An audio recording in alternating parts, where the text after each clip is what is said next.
is a message to Canada and all the American tawagheet. We are coming and we will not stop, and we will keep on fighting, and we will fight you, and we will defeat you bi'idhnillahi ta'ala. Takbir! Takbir! That's not jihad. Say cheese, Damien.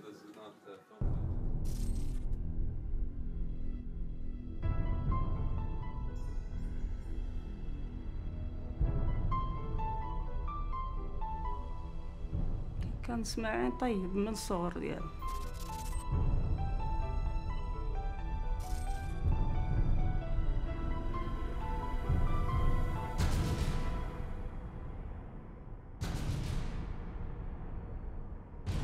Damien was very bright. He was very active, athletic, social, had a lot of friends. He enjoyed just about everything. Very curious, very loving, compassionate and caring, always thinking of others. And again, tried just about everything. Do I look like I'm the one to feed you? Yes, that's Damien. Long lost Damien. He has one younger brother, Luke, who's now 11 years old. So there's a big age difference between he and Luke. Lucas, you gave up on the cookies. When Damien converted to Islam, I was supportive of him, and I'd ask a lot of questions to him to find out, why, what was the difference, what were his beliefs compared to my Christian beliefs, and everything was fine.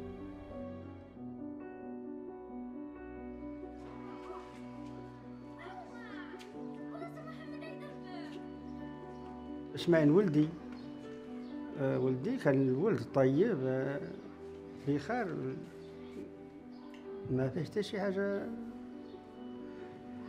وما كان كما قلنا كيقرا الحقنا الثمن بقى لي يهرب لي عند عمامو عند جدو عند هنا ولدي صبار قرا العائل زيغوه كيتهلاو فيه عندهم عزيز وداك الشيء كان من الصور ديالو ظريف خفيف مزيان لابس خورتو من ولد 3 سنين وهو قافز مزيان.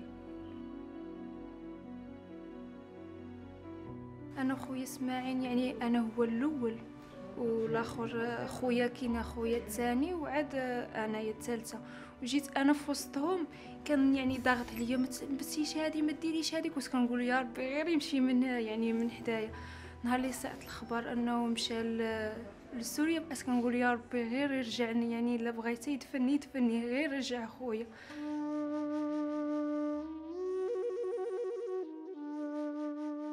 شويه بقى هادي يجلس مع هاد الناس في عرايش واحد شويه هو يترمى لهاد مع هاد الناس على هاد بشار مع هاد تغير دابا هو من ولد 22 عام تما الصلاة وهذه شدها في 16 عام. الصلاة والصيام الاثنين والخميس ما طيحش تيلاقيه الوقت مع الوقت.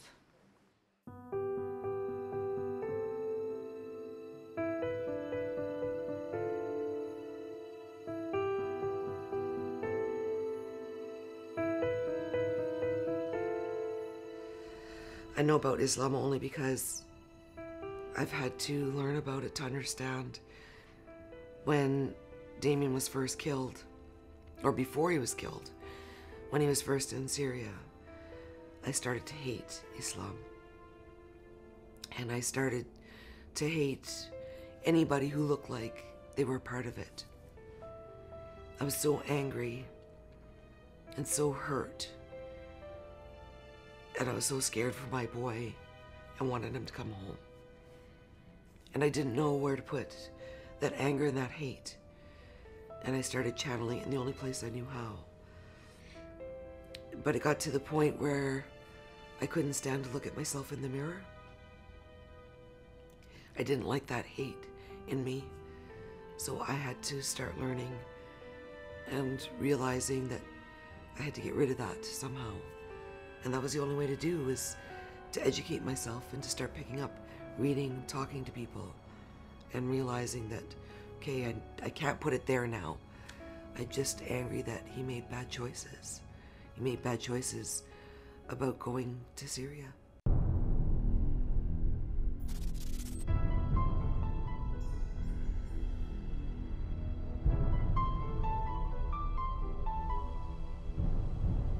If he were to come home today, I would still accept his faith as Islam. I'm good with that. It's a peaceful faith normally. That's not the Islam I know, and it's not what's meant to be.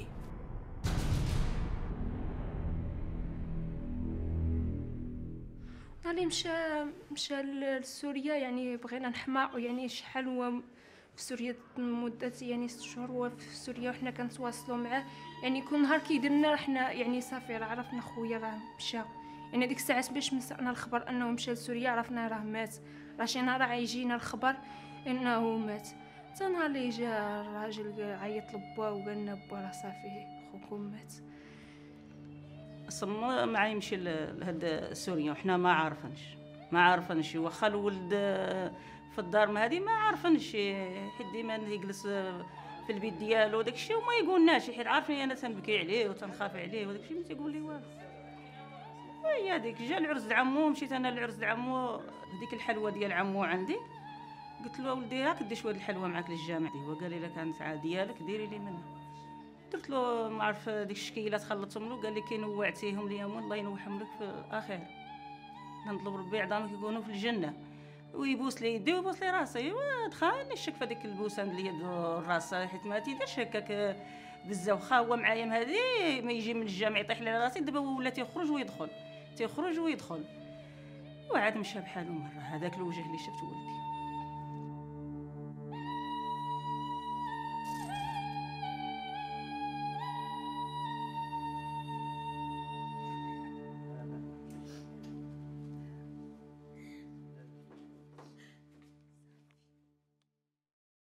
I think he got to believing that he had to do something. I think a lot more had to do with women and children were suffering. When he went over, it was still the beginning. For him, he believed he was doing right. But then when you're there in that kind of environment, it's about survival. And all the groups split in the summer of 2013. And he went off with ISIS because probably they were stronger. شدوه في البوليس في العرايش، شدوه داواه، بقاو داروا لا كارت بيضة ما فيهاش حتى شي وسخ، ما عنده حتى. ديك الساعة بقى لي يبانو، بقى شنو كيدير؟ بقى لي يفكر يعدل الباسبور. ملي عدل الباسبور هنا في القصر حسوا به. جا الشيخ قال له بدي ولدك راه لي، قالوا لك يعدل الباسبور. قلت له ما فاش، وفعلا ما كان ندخل شي فيه. كيجي هو في العرايش، كيجي مره شهر، مره كيجي وجدي يومين وكذا، ما دخلش فيه. I talked to him many times, tried to get him to come home. I would beg him. And he said, no, I can't. This is where I need to be. I need to be productive. And nobody else is helping them. So I have to be here, and I'm not afraid to die.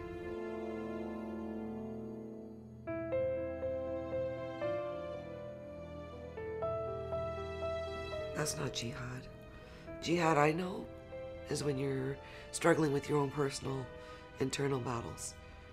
That's not jihad. That's somebody who's taken something and twisted it and gotten people to believe.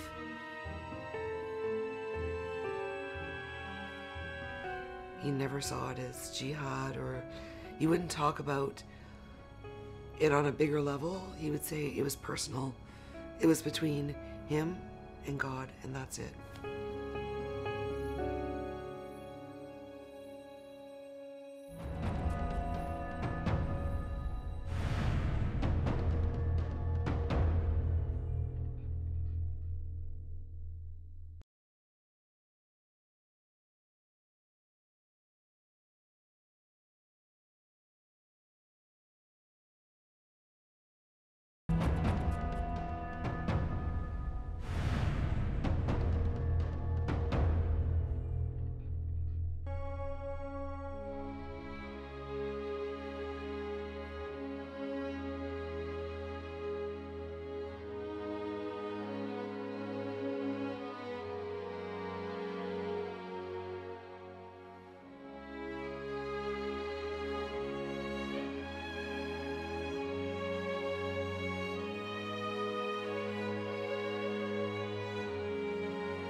I talked to him every 2 or 3 days when I thought he was in Egypt, and I still didn't know the difference.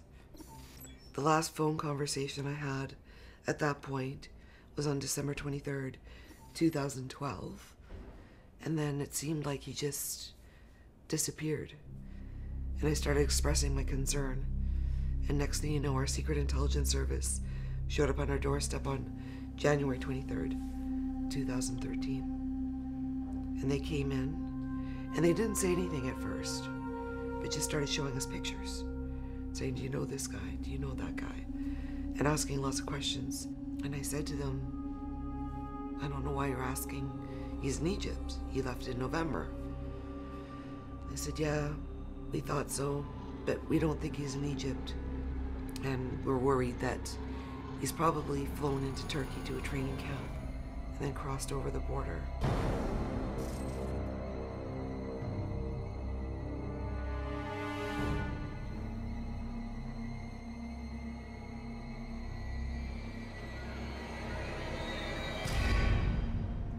يعني ما قلت لك النهار مشى تعيط لي قال لي با ولدي لاباس كيجبر في الجامعة حسب انه كيمشي للجامعة كيطول عليه ما يشوفش قال لي با انا في سوريا ولدي اش كتقول قال لي با انا في سوريا وقلت له ملي يدوز قال لي جينا ركبنا لتركيا كيجبر الله مشى حارق ولكن عاد سمعت الاخبار قال لك لا مشى بالطيار المهم قال لي مشينا لتركيا من تركيا سلكنا نتمنى قلت له ولدي كيف انت؟ قال لي بخير ربا قال لي انا بخير طيب ايوا كيفاش ما تجيش بحال قال لي ما تقوليش يجي بحال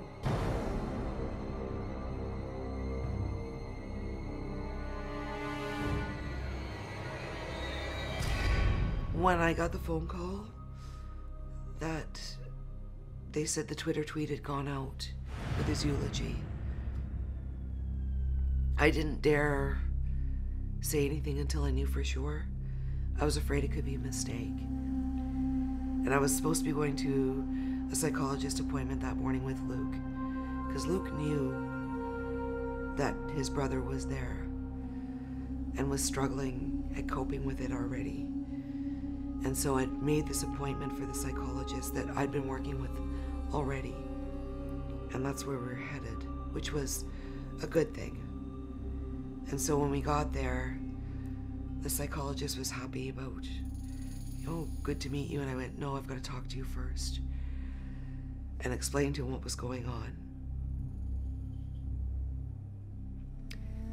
That's what I told Luke. And he broke down, just screaming. Even though I tried to prepare him for what could happen. And you're never ready. And he still struggles today, a year and a half later, and he struggles every day with it. Talks about his brother at least once a day.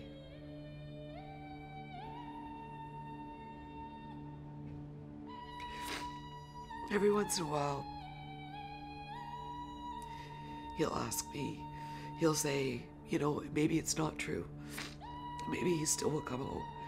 Maybe it was a mistake. Maybe they lied.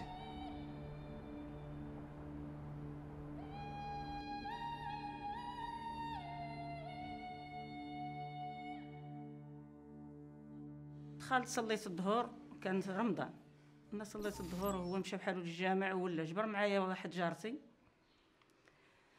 هو قال لي باقا تتبكي قلت له انا باقا نبكي ما المخزن ما قال لي الحق على ولدي والراجل ما قال لي الحق على ولدي ودابا انا خصني علي يقول لي قول لي مات وواحد الجهه نتبح قال لي ما ديري والو قلت له ما ندير والو هو قال مي هنا الحاجه معاك غنقولها لك وهي قال لي ومسيك البارح رحمه الله امي قالها لي قلت الله اكبر حيت هو موصيني عليه قال لي امي من نموت عندك ديريها راني ولا ويلي ولا تخبطي في خاطك قلت له واش عندي راه اسماعيل دابا هادي في التليفون تيقولها لي قلت له واش عندي راه اسماعيل مع تموتي قال لي تقولي الله اكبر وضحكي قلت له والله يا وليدي نقدر نضحك هو قال لي واخا انا نعرفك عتبكي عليا عا الغوت ما تغوتيش وما تقوليش واحد الحاجه اللي سقط عليك فيها الله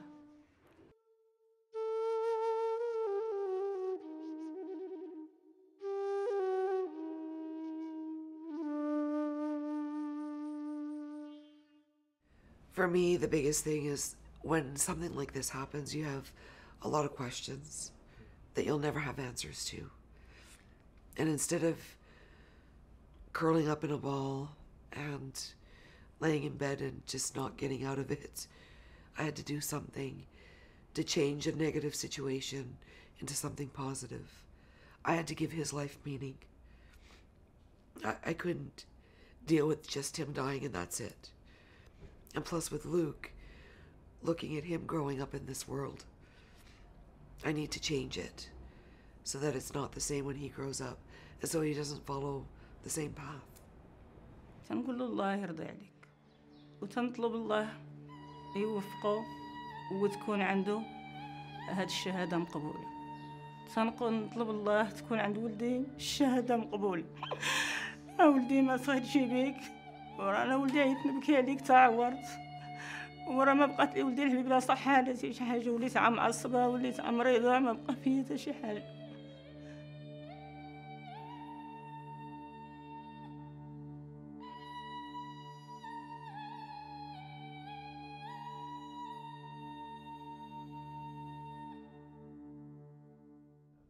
I know most do forgive their sons. I know other mothers that their sons are still alive.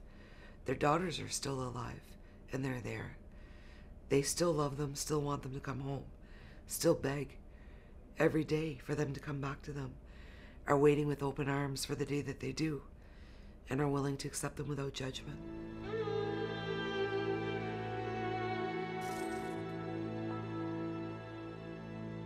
Damien, we just wanted you to come home.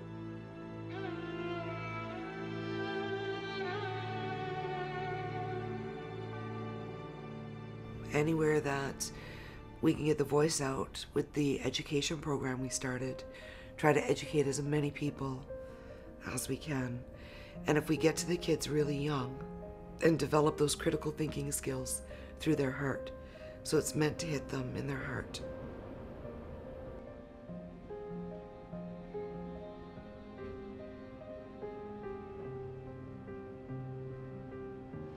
But then I started Hayat Canada Family Support, and I've been working mostly with families in Canada and the US. So that's for anybody who's afraid that their kid's at risk of leaving, and we do a risk analysis, work with them that way. Or they have somebody who's already gone overseas, and they just need some support, and try to reconnect with that person to see if they can get them to come back. Things are changing. It's more difficult because if you try to escape, they execute you now. It wasn't like that in the beginning. And then on the other piece is an international piece. We have a support network called Mothers for Life. And we're coming together, other mothers around the world, to try to effectively change government policies of their stance and how to get more support in proactive movements. And we did up a letter to all youth that are either thinking of going, who have already gone,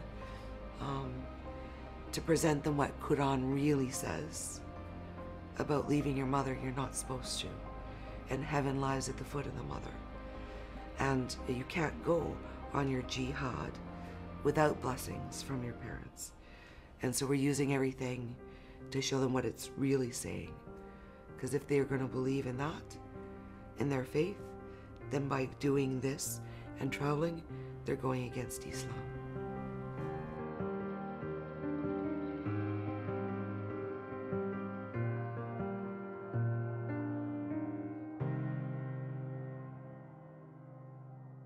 I'm not the only mother, and there are some Muslim mothers as part of the group.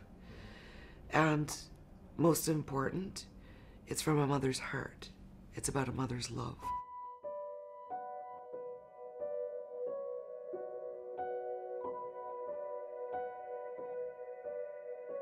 I don't look at him as dying as a martyr. I look at it as, how can you help people if you're dead? You can't. How is that a martyr? That's throwing your life away and not doing anything. You're not doing any good. You're dead. You're not here. How can you act? So I look at it differently. I don't look at it as a murder or anything along those lines. I can't.